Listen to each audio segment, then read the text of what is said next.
Paneer crispy, butter chicken, chicken tikka masala, kaju paneer मसाला। ही मेजवानी चाखायला आम्ही आलो दुर्ग सुरचीवाडा अलिबाग।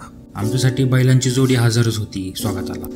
गरम गरम भाकऱ्या बघून अजूनच भूक वाटली। इथला ॲम्बियन्स बघितलं तर प्रॉपर वाडा, मस्तपैकी वाडा, वाड्याच्या दोन्ही बाजूला मस्तपैकी बैठक, मस्तपैकी लाईव्ह म्युझिकचाही प्रोग्राम चालू असलेला। तेवढ्यात बारक्यांनी मस्ती करायला मस्तपैकी सुरुवात केली आणि इकडे आमचं मस्तपैकी बर्थडे सेलिब्रेशनचा प्लॅन चालू झाला। केकवर एवढी मस्त मस्त फळं टाकलेली, मस्तपैकी फ्रूट फ्लेवरचा केक होता। बारक्यांची मस्ती तर प्रॉपर शिगेला पोचलेली।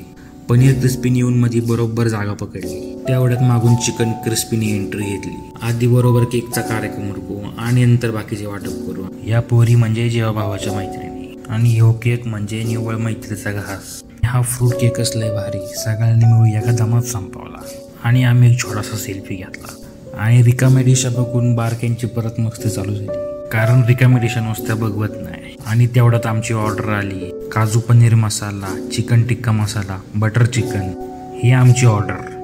तसा सगळ्या भाज्यांचा रंग सारखाच होता, पण म्हटलं चव घेऊन बघू। तर इथल्या जेवणाचा खरा रिव्ह्यू सांगायचा म्हटलं तर इथला ॲम्बियन्स एक नंबर, पण त्या बाबतीत जेवणाची चव मात्र अजिबात नाही। तुम्हाला फक्त सेलिब्रेशनसाठी यायचं असेल तर नक्की या, पण जेवणाचं काय एवढं काही खास नाही। इथल्या ॲम्बियन्सला देणार 4 स्टार, इथल्या फूडला देणार 1 स्टार आणि इथलं मॅनेजमेंट पण चांगलं आहे, तसं त्यांना 4 स्टार। आणि हे होतं आमच्या संपूर्ण जेवणाचं बिल। तसं इथल्या ॲम्बियन्सप्रमाणे जरा जेवणावर पण जरा खर्च करायला पाहिजे होता।